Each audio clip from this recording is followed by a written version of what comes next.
et bienvenue sur une nouvelle vidéo d'NTO. NTO a le plaisir aujourd'hui de vous introduire son nouveau calendrier. Ce calendrier, ça fait peut-être un petit moment que vous l'attendez et il devrait arriver sur vos entités dans les semaines à venir. Ce nouveau calendrier introduit plein de nouveautés, mais nous continuons à tenter de l'améliorer, donc si vous avez des commentaires, des choses que vous aimez ou que vous n'aimez pas, n'hésitez pas à commenter la vidéo, et comme ça on saura ce que vous en pensez. Je préfère aussi vous avertir que cette vidéo a été prise en une seule prise, donc si elle n'est pas des plus fluides, je m'en excuse, mais pour des contraintes de temps, c'était mieux qu'on le fasse en une seule fois. Alors, ce nouveau calendrier se trouve au même endroit qu'avant, donc c'est le deuxième icône sur la gauche sur votre entité d'NTO. Le voici. Donc comme vous pouvez voir, il a déjà un aspect un peu différent de ce que vous avez l'habitude. Et je préfère vous introduire donc tout le calendrier, même s'il y a certaines choses qui étaient déjà présentes sur l'ancien calendrier. Je préfère vous présenter tout, comme ça peut-être que vous ne connaissiez pas tout l'ancien calendrier, puis comme ça vous avez une bonne connaissance de ce nouveau calendrier. Alors le premier icône en haut à gauche est un icône aujourd'hui qui est utile si vous avancez dans le temps pour revenir à la date d'aujourd'hui. Si par exemple vous prenez un rendez-vous dans 6 mois, pour revenir rapidement au rendez-vous du jour, ça peut être pratique. Le deuxième icône est justement une avance rapide ou voilà, pour bouger rapidement dans le temps. Donc si vous cliquez dessus, vous avez déjà une page avec le calendrier du mois. Vous pouvez par exemple avancer mois par mois. Puis si vous voulez aller encore plus vite, vous pouvez recliquer dessus et là vous pouvez cliquer directement sur le mois de novembre.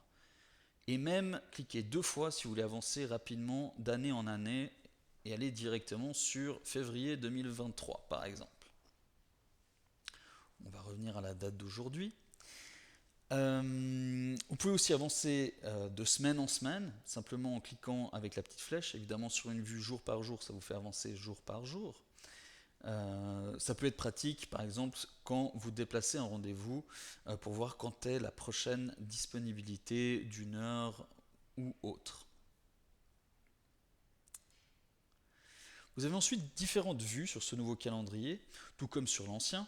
Vous avez la vue jour par jour, qui est utile surtout si vous avez beaucoup de praticiens, puisque ça vous donne une meilleure vue d'ensemble des rendez-vous de chaque praticien. La vue du lundi au vendredi, qui est la plus commune. Vous pouvez voir d'ailleurs que sur ce nouveau calendrier, on a introduit sur cette vue de semaine en semaine les initiales de chaque praticien. Et d'ailleurs, si vous mettez la souris dessus, vous avez le nom du praticien qui s'affiche. Donc ça, c'est utile pour simplement avoir une meilleure vue d'ensemble. Et aussi quand vous introduisez de nouveaux rendez-vous pour savoir un peu plus clairement sur quel praticien vous introduisez ce nouveau rendez-vous. Vous avez aussi la vue semaine par semaine avec les week-ends inclus, au cas où vous avez une urgence le week-end ou si vous travaillez le samedi par exemple. Cette vue est une vue par équipe, donc avec les praticiens. Vous pouvez également avoir une vue avec l'infrastructure. Donc vous pouvez prendre rendez-vous pour une salle. Ça peut être pratique par exemple si vous devez réserver la salle de radiologie. Enfin, vous pouvez aussi décider de voir seulement vos rendez-vous ou seulement les rendez-vous d'un certain praticien. Et une des nouveautés avec ce nouveau calendrier, c'est que vous pouvez avoir vos options par ordinateur, ce qui vous permet par exemple d'avoir à la réception une vue de tous les praticiens et puis sur l'ordinateur du docteur Andreas Boni, sélectionner qu'il ait simplement ses rendez-vous, ce qui peut donc être pratique pour personnaliser votre DNTO. Je vais maintenant vous montrer comment déplacer un rendez-vous. Il faut que je remette la vue de tous. Je vais vous montrer comment déplacer un rendez-vous. C'est quelque chose qu'on nous a beaucoup demandé. C'est plutôt que de devoir effacer le rendez-vous et en créer un nouveau, de simplement pouvoir les déplacer. Alors la façon pour faire ça, il faut couper et coller les rendez-vous. Donc pour ce faire, il faut cliquer sur le rendez-vous, et ensuite vous voyez, donc vous avez les informations de ce rendez-vous, et vous voyez en bas modifier ou couper. Et si vous voulez déplacer le rendez-vous, le mieux c'est de le couper. Vous voyez donc qu'il y a des trétilliers autour de ce rendez-vous, et vous pouvez ensuite chercher quand est-ce qu'il y a de la place pour remettre ce rendez-vous. Simplement cliquez dessus, insérez le rendez-vous ici, et voilà, il vous demande donc de vérifier les informations de ce rendez-vous, et ensuite vous cliquez sur sauvegarder, et vous voyez le rendez-vous qui s'affiche. Vous pouvez ensuite vérifier que le rendez-vous a disparu de cette plage-ci. Je vais maintenant vous montrer comment introduire un nouveau rendez-vous. Donc pour ce faire, il faut simplement cliquer sur la plage horaire. Vous pouvez ensuite entrer les premières lettres du patient. Cliquez dessus quand vous l'avez trouvé. Vous pouvez ensuite modifier le type de rendez-vous.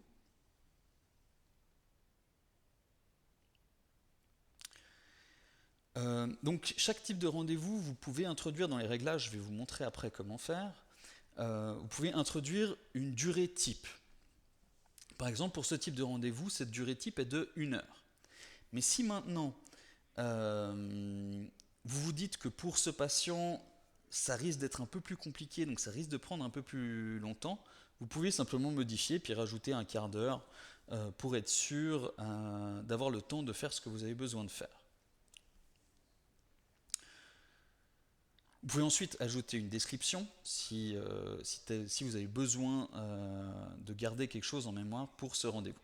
Cliquez ensuite sur sauvegarder et le rendez-vous est introduit. Vous pouvez ensuite modifier un rendez-vous. Pour ce faire, cliquez simplement dessus et vous voyez au lieu de couper, vous pouvez cliquer sur modifier. Vous vous retrouvez donc avec les informations qu'on a vues avant. Et si vous devez par exemple modifier parce que finalement ça ne va pas prendre 1h15 mais ça va prendre seulement 1 heure, vous pouvez simplement le bouger et ensuite cliquer sur sauvegarder.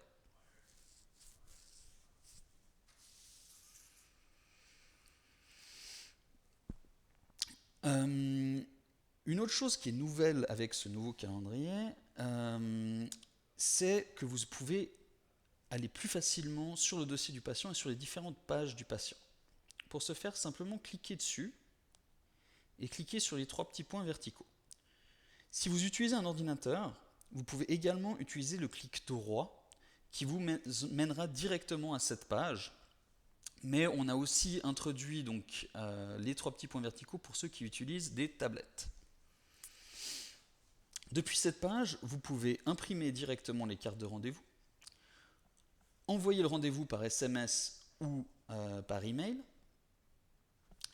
Vous pouvez créer un rappel de rendez-vous, afficher le patient, donc ça vous arrivez directement sur la page de garde du patient, directement sur le dossier médical du patient, sur le journal si vous voulez voir où il en est avec ses paiements, et s'il a des factures ouvertes. Vous pouvez également depuis ici effacer le rendez-vous ou le couper et le coller comme on a vu auparavant. Je vais maintenant vous montrer comment modifier les réglages du calendrier. Donc pour ce faire, il faut aller sur les réglages, donc l'avant-dernier icône en bas à gauche. Et vous avez un nouvel icône qui est marqué calendrier notification. Cliquez dessus et là vous avez par exemple les types de rendez-vous que vous pouvez modifier. Donc vous pouvez voir que chacun a une couleur, mais également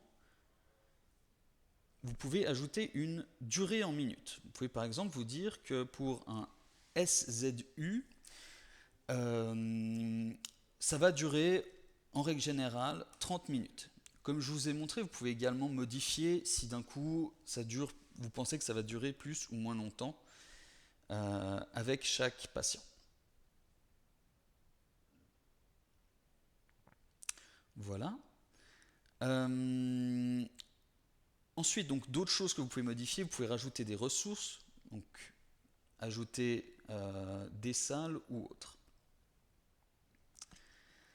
Vous pouvez également donc modifier les textes des rappels de rendez-vous par SMS ou par email.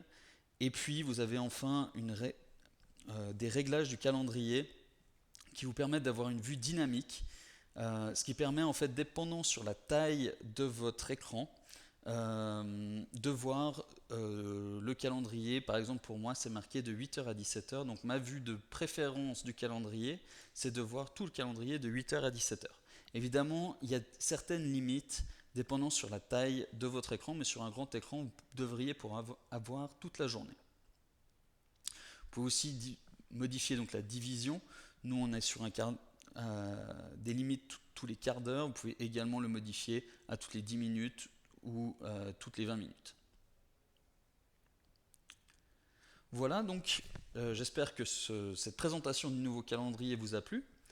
Et n'hésitez pas à commenter si vous avez des commentaires, des choses que vous souhaiteriez améliorer. Je préfère aussi vous avertir qu'on est encore en train de travailler dessus et que par exemple le contraste des couleurs est quelque chose qu'on est au courant qu'il faut améliorer et qui va se faire dans les semaines à venir. Merci d'avoir regardé cette vidéo et encore une fois je suis désolé si certaines choses n'étaient pas 100% fluides et j'espère que ça vous a aidé. Merci beaucoup, bonne journée, au revoir.